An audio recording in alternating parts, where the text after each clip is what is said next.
Bismillahirrahmanirrahim. Assalamualaikum warahmatullahi wabarakatuh.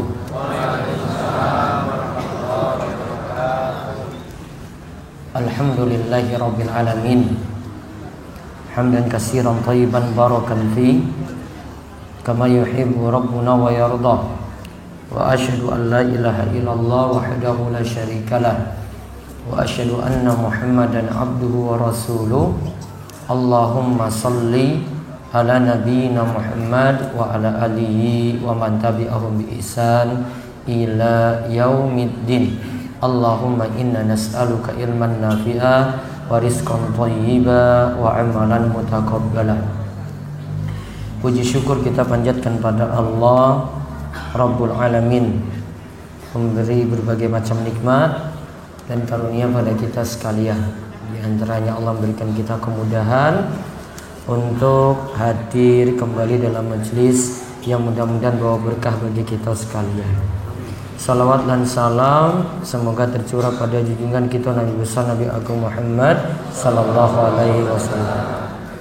Baik, pada malam hari ini seperti biasa kita akan membahas dua pembahasan. Yang pertama, kita akan lihat lagi kumpulan amalan-amalan ringan yang pada serial kali ini kita melihat nomor 35,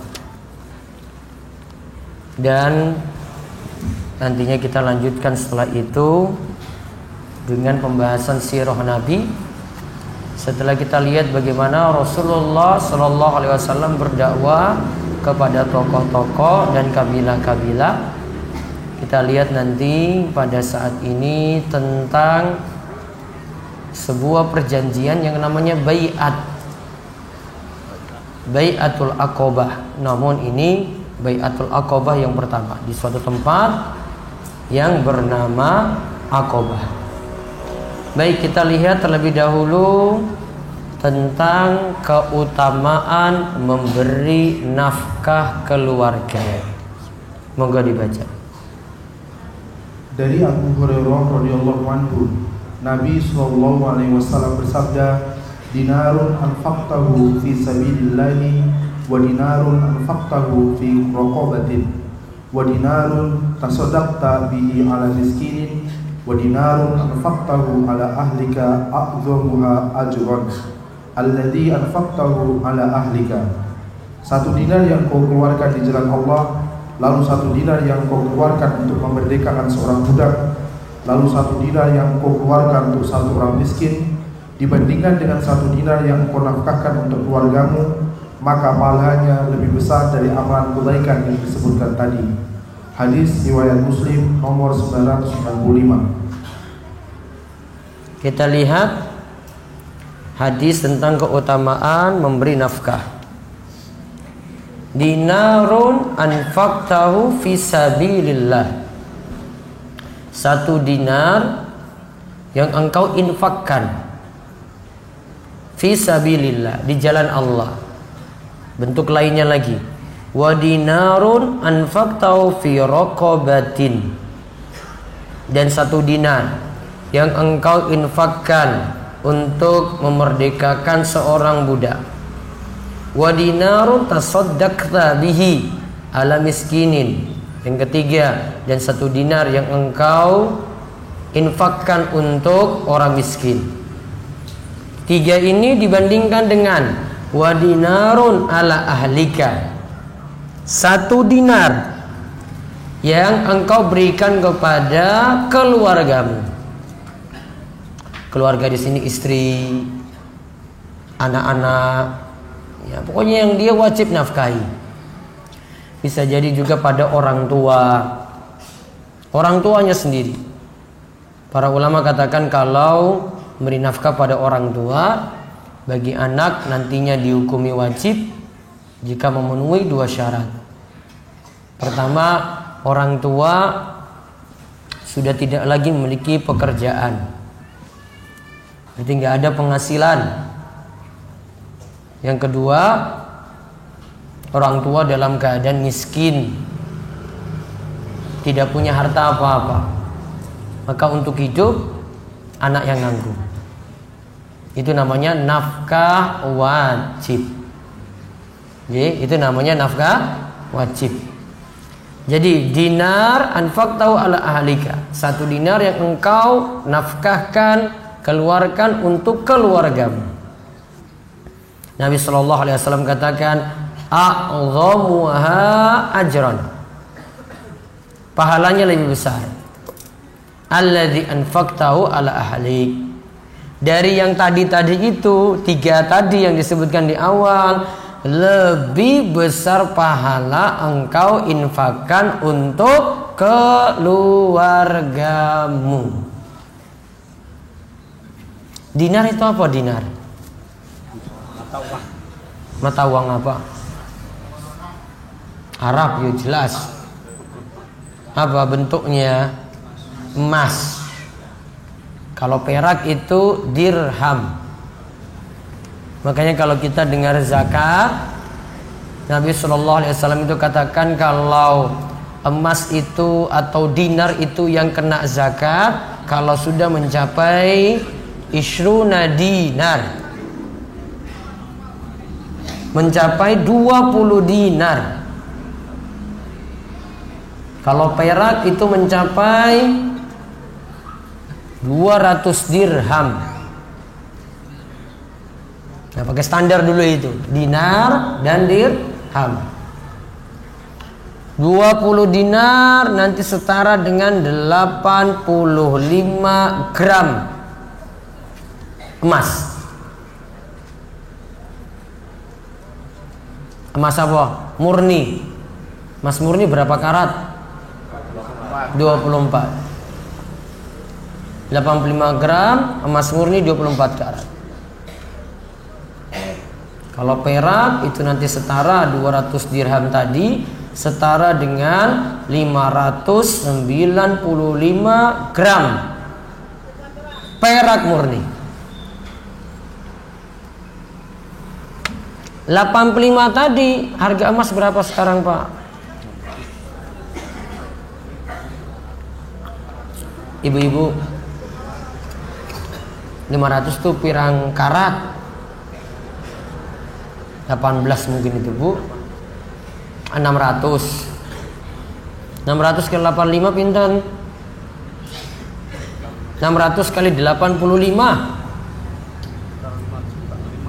sekitar 50 juta. Nah, 1 dinar berarti kira-kira berapa rupiah? Banyak. 50 juta dibagi 200.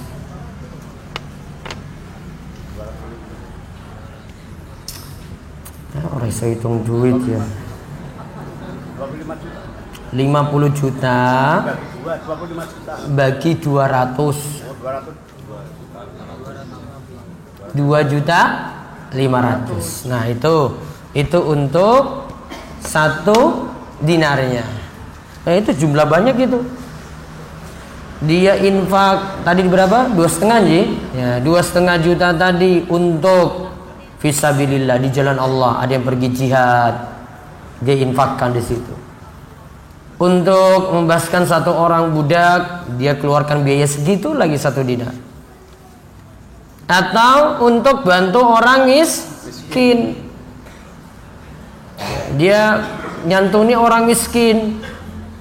Bisa jadi situ ada anak yatim, bisa jadi ada janda yang tidak terurus, bisa jadi memang orang-orangnya itu benar miskin, penghasilannya tidak mencukupi untuk kebutuhan pokoknya, masuk kategori miskin.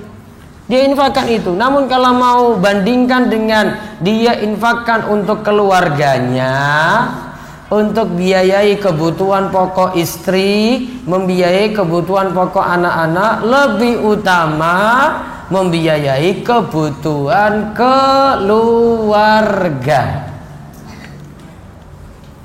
Berarti hadis ini ditujukan untuk bapak-bapak yang cari nafkah.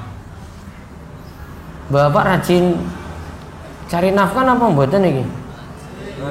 Rajin. Kerjanya malas-malas apa rajin? Atau istrinya yang kerja jenengan cuma terima duit aja? Hah? Ya ada ya. Ada yang suaminya cuma nongkrong di rumah pagi-pagi ngopi, narik rokok. Istrinya ke pasar jualan. Coba lihat. Suami di rumah loh. Wonten. Wah, nggak usah disebut itu banyak. Suaminya malas ya. Iya kan? Nggak beri nafkah. Ini kita lagi bahas ini nafkah yang dikeluarkan suami. Istri itu nggak wajib, bukan nggak wajib. Memang bukan kerjaannya untuk kasih nafkah. Istri itu cuma nerima aja. Wah, enak banget jadi istri itu. Nyata ibu-ibu. Oh, nerima wae, coba lihat. Neng omah. Siapa yang kerja tadi? Oh, suami. Kalau saya jadi jenengan itu, wah saya cuma pokoknya cari suami yang pokoknya mau saya di rumah aja gitu. Wah, enak banget. Iya kan? Nyantai. Jadi istri yang di rumah, tugasnya di rumah apa? Ngomong anak. Ngurus rumah. Yang di luar siapa? Suami. Jadi bukan sebaliknya, istri yang kasih uang duit untuk suaminya, wah bukan itu. Itu suami nggak tahu diri. Ini nggak tahu diri ya kepiye. Orang ngaji blas itu jelas itu. Males tenang. Ya, pokoknya biar tobat bareng ngaji langsung kerja pokoknya buruh. Gimana kalau nggak disinggung-singgung itu? Coba kita lihat kata Imam Nawawi ketika bawakan di sini dalam Sahih Muslim. Beri judul bab, beliau katakan, Imam Nawawi rahimahullah membuat judul untuk hadis ini keutamaan nafkah bagi keluarga dan hamba sahaya, serta dosa bagi orang yang melalaikan dan menahan nafkahnya untuk mereka. Nah lihat keutamaan kata Imam Nawawi. Beliau jadi hadis Sahih Muslim disusun oleh Imam Muslim. Sedangkan untuk judul bab itu ditambahkan oleh Imam Nawawi. Judul bab. Hadis ini dikelompokkan dalam judul bab apa? Yang kelompokkan itu Imam Nawawi. Imam Nawawi Yahya bin Syaraf An-Nawawi. Nah, dia buat judul bab keutamaan nafkah bagi keluarga dan hamba sahaya. Serta dosa, ingat ya kalimatnya ya, dosa bagi orang yang melalaikan dan menahan nafkahnya untuk mereka, yaitu dosa bagi suami yang gak kerja cari nafkah. Juga nahan nafkah berarti pelit.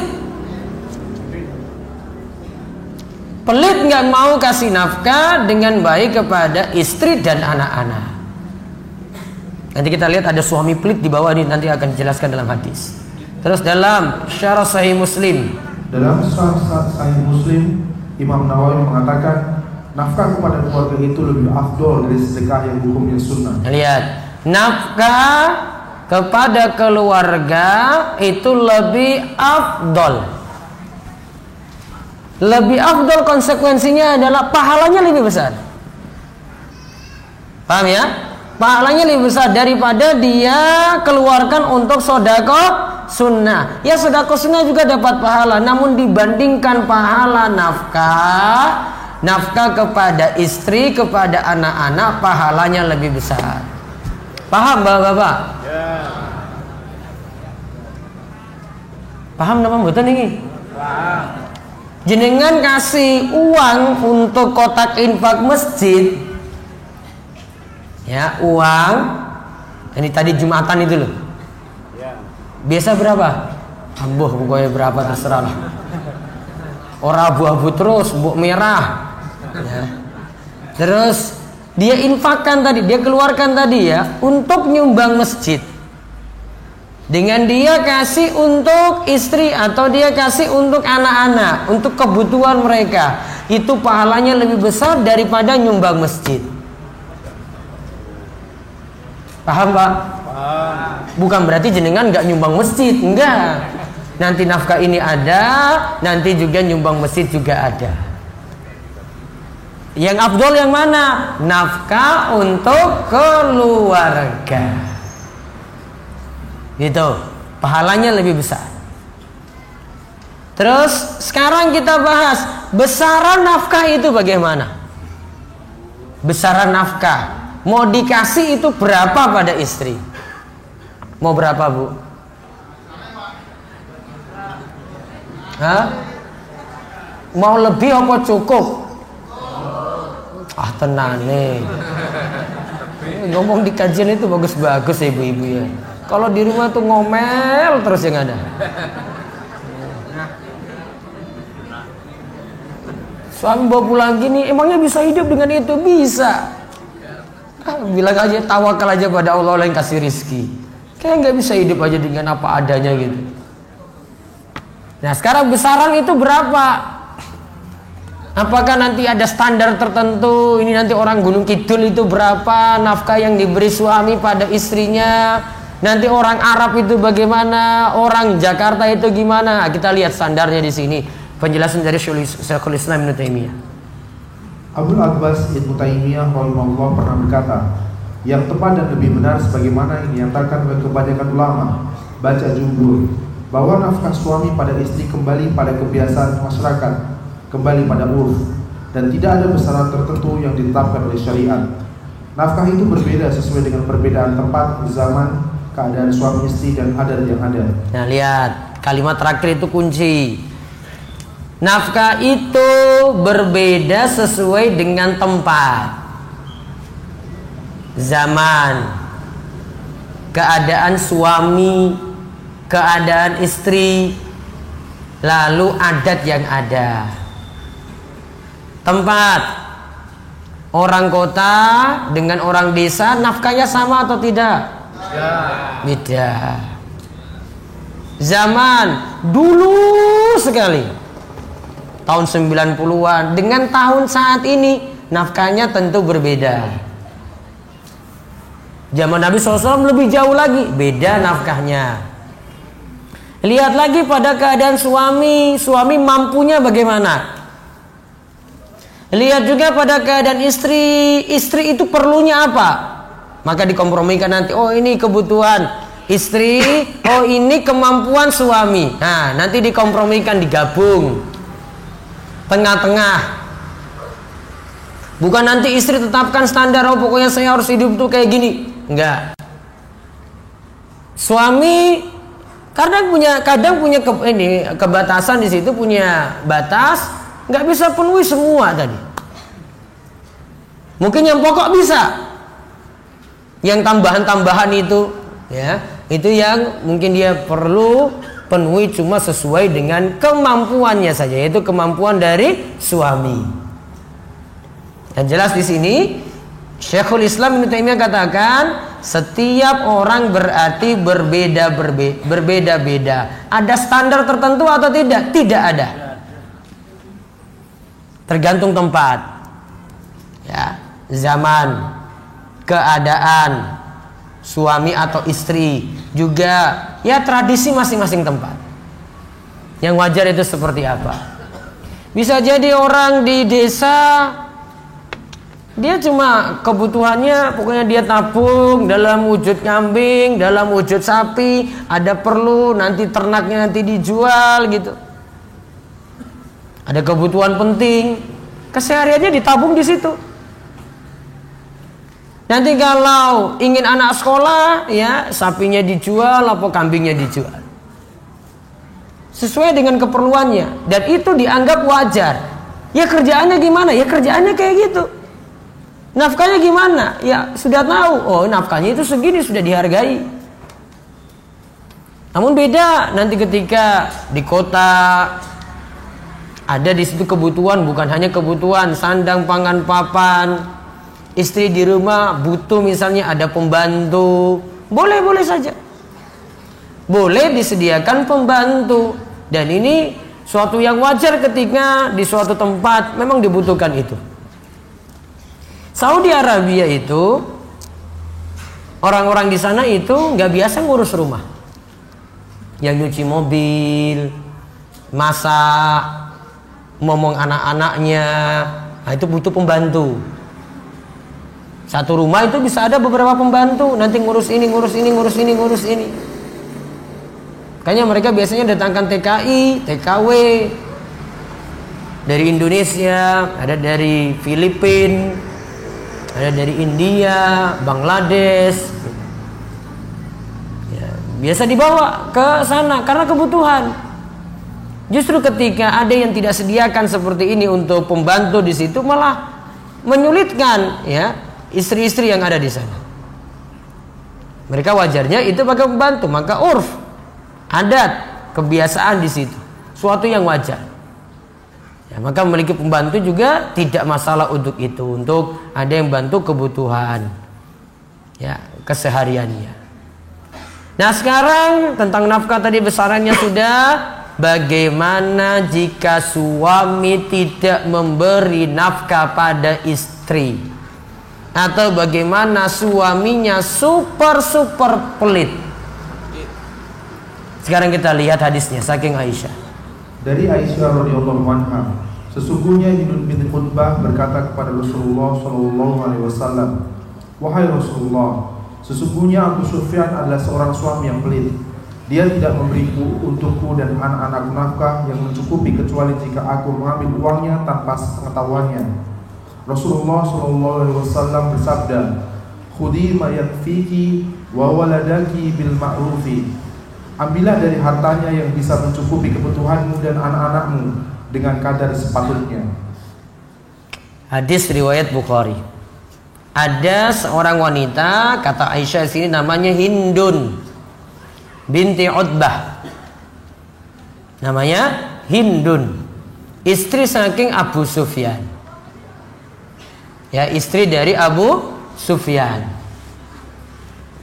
Nah, ketika itu Hindun lapor pada Rasulullah sallallahu alaihi wasallam, "Wahai Rasulullah, suamiku." Siapa dia jadi? Abu Sufyan. Abu Sufyan adalah seorang suami yang pelit. Berarti istri laporkan nama suami pada Rasul. Suaminya dirasani istrinya dewe loh ini.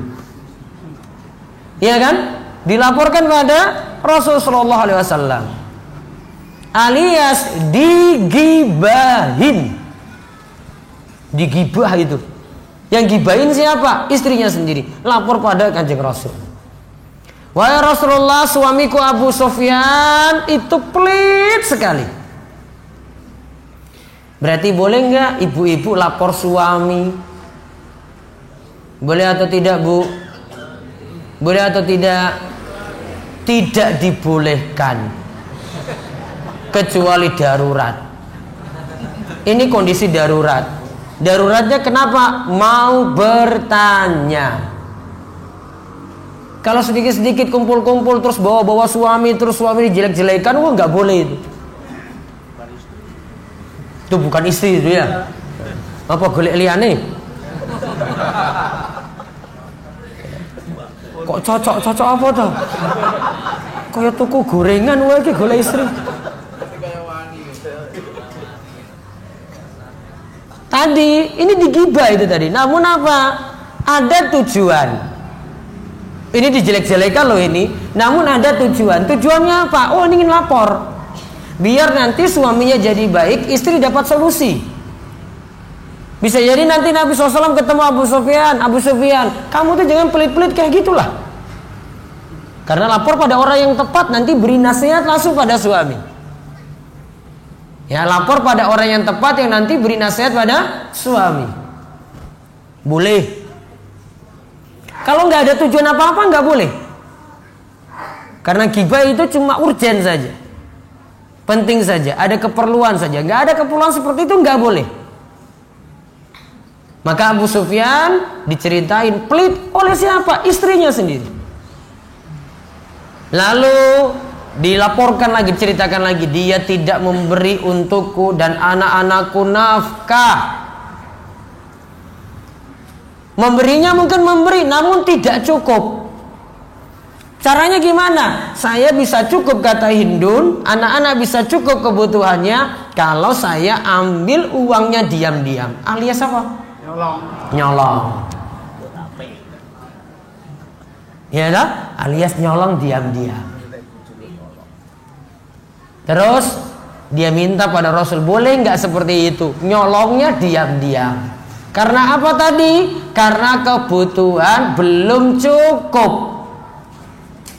Maka jawab Rasulullah Sallallahu Alaihi Wasallam, khudhi ma yakfiki wa waladaki bil ma'ruf. Ambil, berarti suruh ambil, berarti suruh apa? Suruh apa tadi? Nyolong. Kan tanya tadi kan nyolong kan?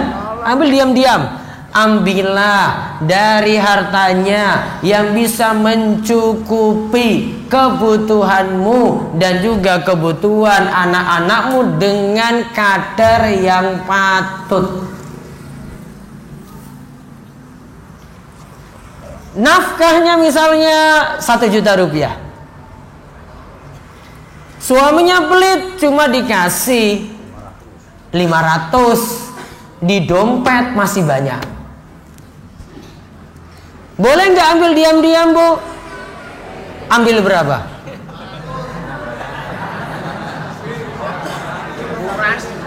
Ambil berapa tadi? Berapa kebutuhan tadi? 1 juta. Baru diberi berapa? 500. Berarti ambil berapa? 500. Kalau ambil 700, 200 nyolong. Paham ibu-ibu? Berarti boleh nggak nyolong dompet suami? Inna lillahi wa inna ilaihi raji'un. Pak, mulai ini jaga dompetnya baik-baik. Jenengan tidur itu bahaya nanti. Bahaya. Dompetnya gede kok. Iya. Bu, balik lagi tadi, coba lihat. Kapan tadi Nabi SAW bolehkan kapan? Hindun lapor bagaimana? Kebutuhannya tadi belum tercukupi. Ibu-ibu belum tercukupi. Innalillah. Salah pertanyaan berarti ya. Nyolong berarti itu. Oke, wes cukup. Anggap wes pun cukup. Sehingga ini kasus cuma ketika belum tercukupi. Makanya tanya. Hindun tanya, boleh nggak Rasulullah SAW saya ambil yang kebutuhan saya? Berarti yang kurang saja. Berarti tadi kan sisa berapa tadi? 500.000. Ambil cuma 500.000. Kalau suami kok sudah nafkahi cukup, ngambilnya diam-diam, atau tadi memang kurang namun kok ambilnya kebablasan, berarti nyolong. Paham ibu-ibu? Bertobatlah pada Allah. Orang ngeyel-ngeyelan loh ini. Dan di sini dituntut ibu-ibu banyak belajar qanaah. Betul nggak ibu-ibu? Apa qanaah? Biasanya kalau sebut qanaah apa? Nerimo kandung. Diberi apapun rizkinya oleh Allah, pokoknya disyukuri. Jangan pakai standar tetangga. Jangan pakai standar wong sugih. Jangan pakai standar kanan kiri yang kebutuhannya memang lebih karena memang nafkahnya suaminya mampu lebih. Pakai standar masing-masing loh. Ya, pakai standar masing-masing. Kebutuhannya berapa? Ibu qanaah dengan apa yang ibu dapati. Nggak perlu lihat kanan kiri itu. Wah, wis ono kulkas anyar, Mas kapan tuku kulkas anyar meneh? Padahal wis ono kulkas. Tetangga beli AC lagi, ya. Malah jenengan yang kedinginan, coba lihat. Tetangga yang pakai AC dingin toh, jenengan kedinginan lagi. Alias kepengen lagi. Kan kebutuhan masing-masing. Punya standar masing-masing ya. Ada punya standar. Dia emang kayak gitu kehidupannya. Dan jangan kira setiap orang yang punya kebutuhan banyak kayak gitu, ya nggak punya masalah-masalah juga. Ada masalah-masalah saja. Dan dia tidak pernah mengungkapkan pada jenengan, paling cuma ditampakkan yang baik-baik saja. Jadi nggak usah banyak-banyak mikir orang. Hidup salah satu prinsip lagi selain qanaah tadi, ya. Ini biar uang Gunung Kidul ini nggak banyak utang ini loh. Satu lagi yang dimiliki, milikilah sifat taghaful.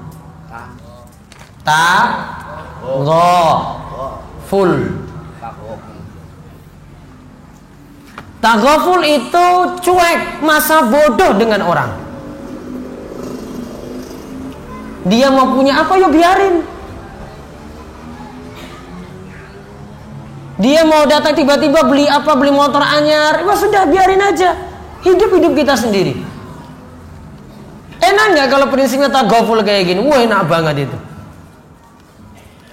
Nggak akan nesu, nggak akan iri, nggak akan cemburu, ya toh? Nggak banyak lapor suami, nggak banyak nanti tambah-tambah beban suami lagi. Karena sudah dia tahu apa adanya, sudahlah. Saya hidup kayak gini, orang mau punya apa ya biarin aja. Enak itu hidupnya. Nggak usah pandang-pandang orang itu kalau hidup. Ya, kalau untuk urusan dunia, mikir diri sendiri aja. Saya mampunya kayak gini, ya sudah, saya kebutuhannya itu ini. Yang itu dia mau tambah ini ke kendaraannya mau nambah, kayak rumahnya mau tingkat 10 kayak, yo biarin. Urusan-urusannya dewe kok. Iya toh? Apa namanya tadi istilahnya? Taghaful. Wah, itu hidup tentram sekali. Nggak banyak mikir orang. Maka nafkah yang ibu dapati pasti akan mikir itu saja. Fokus dia. Nggak mikir di luar-luar. Dan memang itu prinsip yang diajarkan oleh Nabi Shallallahu Alaihi Wasallam. Kita nggak sibuk-sibukan dengan yang lain. Yang penting-penting saja yang kita sibukkan. Itu termaktub dalam sabda Nabi Shallallahu Alaihi Wasallam riwayat Abu Hurairah dari Imam Tirmidzi, min husni islamil mar'i tarkuhu ma la ya'ni. Tanda baiknya Islam seseorang, dia tinggalkan hal yang tidak manfaat. Banyak mikir orang itu nggak manfaat. Itu bukan kebutuhan kita. Beda kalau dia itu lagi susah, kita mikir dia gitu, bantu biar bebannya itu ringan. Beda. Kalau ini kebutuhan dia, biarin aja. Hidup gampang sekali itu. Ya, dia jalani hidup itu mudah. Nafkah bisa diatasi. Nafkah yang sudah diberi segitu ya sudah, alhamdulillah gitu. Syukuri terus. Apalagi suaminya sudah banting tulang, kerja keras, kerja dari pagi sampai sore, coba. Dia syukuri sekali. Ada yang kerja itu seharian gak dapat apa-apa. Suaminya kerja bawa pulang sesuatu. Dia syukuri itu. Gak banyak panas-panasin dalam rumah. Istri kalau sudah tahu suami itu kerja keras, gak usah panas-panasin lagi di rumah. Baru pulang kerja langsung sudah kasih list ini. Besok saya mau belanja kayak gini. Jangan dulu. Nanti tunggu down dulu, turun dulu itu. Ya, keringatnya turun dulu. Sudah enak santai, suami pulang, ya buat kopi kek, siapin snack gitu. Bukan siapin list belanjaan. Tambah beban. Mas, ini saya mau beli. Kalau sekarang ibu-ibu online lagi, coba lihat. Sekarang nggak masuk supermarket, namun barang datang sendiri, tumpukan paket banyak. Butuh uang nggak? Butuh. Coba kalau dia bebani terus itu. Apalagi kalau suami kasih dia rekening sendiri. Wah, entai-entaian itu jelas itu. Tiba-tiba setengah bulan harus entek. Belanja apa? Wah, belanja ini. Yo, tiap hari kerjaannya buka online terus. Buka all shop, online shop sana sini. Ya kan matanya lihat terus itu. Oh, ini bagus, semuanya bagus. Butuh, bukan butuh, kepengen semuanya, beli semua. Gitu. Ini ada yang perlu diatur. Prinsipnya tadi dua tadi. Qanaah, tambah apa tadi terakhir? Taghaful. Apa taghaful? Masa bodoh. Cuek. Ya. Biar orang jalani hidupnya masing-masing. Saya kehidupannya gini. Ya, dia mau tambah kendaraan apa? Oh, biarin. Ya. Pokoknya saya kehidupannya kayak gini. Saya mau jalani sesuai dengan yang ada pada Allah yang beri pada saya. Ya sudah, saya rezekinya seperti ini. Enak hidupnya. Nggak tambah-tambah beban hidup ketika itu. Nah, itu tentang masalah nafkah yang kita pelajari. Jadi dari pembahasan ini menunjukkan cuma suami cari nafkah saja sudah bawa banyak pahala. Sudah bawa banyak kebaikan untuk istri. Di samping itu dia dapat pahala besar lagi. 1 dinarnya saya dibandingkan itu tadi yang dia keluarkan dibandingkan dengan jihad fisabilillah, infak untuk jihad, infak untuk membebaskan budak. Sorenya di Masjid Besar udah pelayan tadi dari Ba'da asar sampai mendekati jam 5 insyaallah. Itu saja pengumuman untuk kajian. Insyaallah ketemu lagi malam Sabtu depan. Mudah-mudahan istiqomah dan Allah memberikan kita kebaikan yang banyak dan terus teriring kebaikan bagi kita semuanya. Kita tutup dengan doa kafaratul majlis. Subhanakallahumma bihamdika asyhadu an la ilaha illa anta astaghfiruka wa atubu ilaik. Assalamualaikum warahmatullahi wabarakatuh. Waalaikumsalam.